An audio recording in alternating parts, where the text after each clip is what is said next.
জন্য প্রস্তুতি ছাড়া একটা লাইভে আসলাম ছোট একটা কথা বলার জন্য। সেটা হচ্ছে যে 2014 সালের 5 জানুয়ারি যে নির্বাচন ছিল, সেই নির্বাচন থেকে শুরু করে আজ পর্যন্ত, বিশেষ করে আমার কথা আমি বলি আর কি, 5 জানুয়ারি যে নির্বাচনটা ছিল 2014 সালে, ওই নির্বাচন থেকে আমার উপরে শুরু হয় নানান ধরনের মানসিক শারীরিক ডিজিএফআই তুলে নিয়ে যাওয়া থেকে শুরু করে অনেক কিছু। এরপরের 2018-19 সালে আমি যখন ভিডিও করা শুরু করলাম, তারপরের ঘটনা আপনারা সবাই জানেন। আমার পরিবারের উপর দিয়ে কি কি যেতে পারে সেটাও হয়তো আপনারা সবাই জানেন।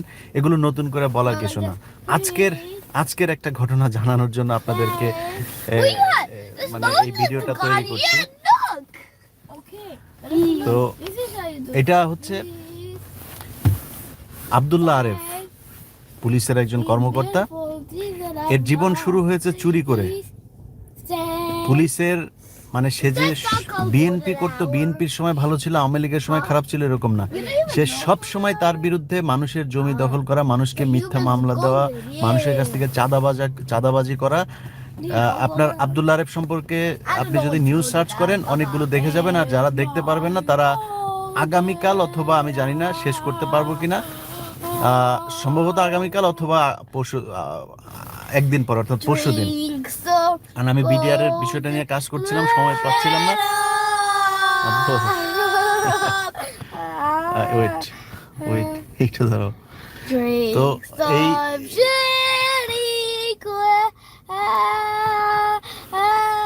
এখন এটা নিয়ে কাজ করার সময় পাইনি আমি। আসলে সুনোর ভেতরে বাচ্চাদের নিয়ে বের হয়েছে এরা গাড়িতে, এই কারণে সাউন্ড হচ্ছে। যাই হোক, আমি ছোট করে বলে ছেড়ে দিই। এই অফিসার আজকে আমার আমার আমার ছোট ভাইকে ফোন করেছে। ফোন করে সে বলেছে, আচ্ছা গত 3-4 দিন আগে সে ফোন করেছিল একটা, কারণ তার বিভিন্ন জায়গায় যে সম্পত্তি আছে, মানে নর্মালি পুলিশের এই লেভেল নিয়ে এখন কথা বলার সময় নাই, বা এটা বিষয় না, কারণ পুলিশ এমনিতেই একটা বিপজ্জনক অবস্থার ভেতরে আছে। তাদের আসলে আমি বলবো যে পুলিশের উপরে একটা নির্যাতনই চলেছে 5 জানুয়ারির পর থেকে।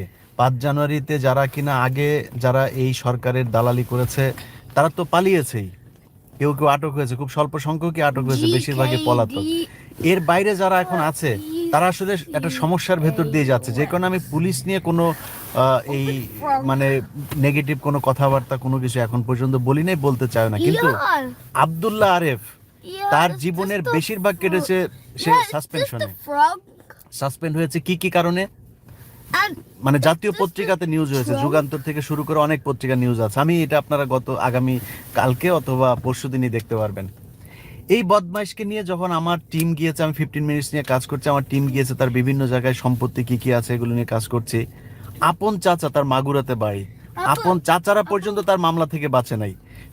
সে ছিল ছাত্রলীগ করতো, তারপর ওইখানকার ওই যে প্রজন্ম মুক্তিযোদ্ধা লীগের সেই ওই টোস্টার সে যে ওই সময় সে অনুষ্ঠানে ছিল, এগুলো সব ছবি টবি আমার কাছে, শেখ হেলাল এদের সাথে তার কি মহরম ধরম সবই আমার কাছে আছে, ওগুলি দেখবেন আপনারা।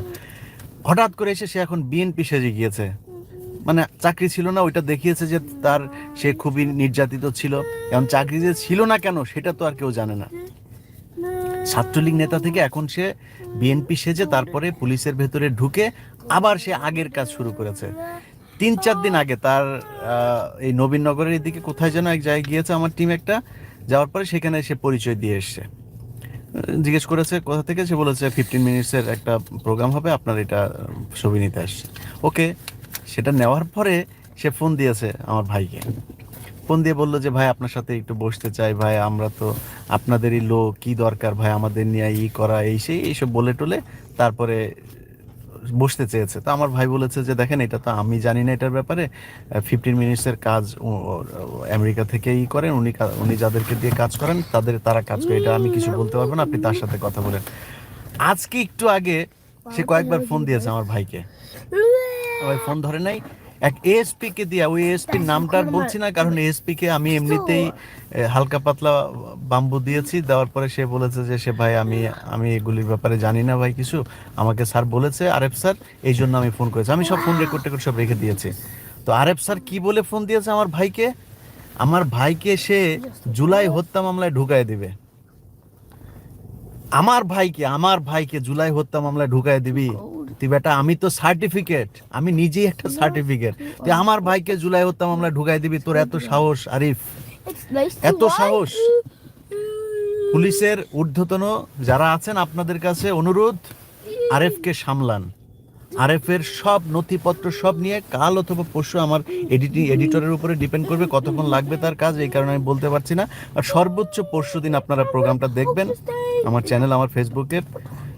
সো সেখান থেকে আপনারা আমি অনুরোধ করব দেখে নিতে যে কি আছে, সে আসলে কে, এটা জেনে নিতে। এটা জানিয়ে রাখলাম, দেশের সরকারের কাছেও জানাইলাম বিষয়টা, যে আওয়ামী লীগের সময় যে নির্যাতন সহ্য করেছে আমার পরিবার, এই সময় এসে আমার পরিবারকে পুলিশের একজন ঊর্ধ্বতন কর্মকর্তা আইসা দিবে, থ্রেট করবে, ওরে জুলাই হত্যা মামলায় ঢুকায় দিবে ওর বিরুদ্ধে নিউজ করতে গেলে। তুই পারলে হ্যাঁ হ্যাঁ যাচ্ছি। তো এটাই, সবাই ভালো থাকেন, আল্লাহ হাফেজ। কই যাও?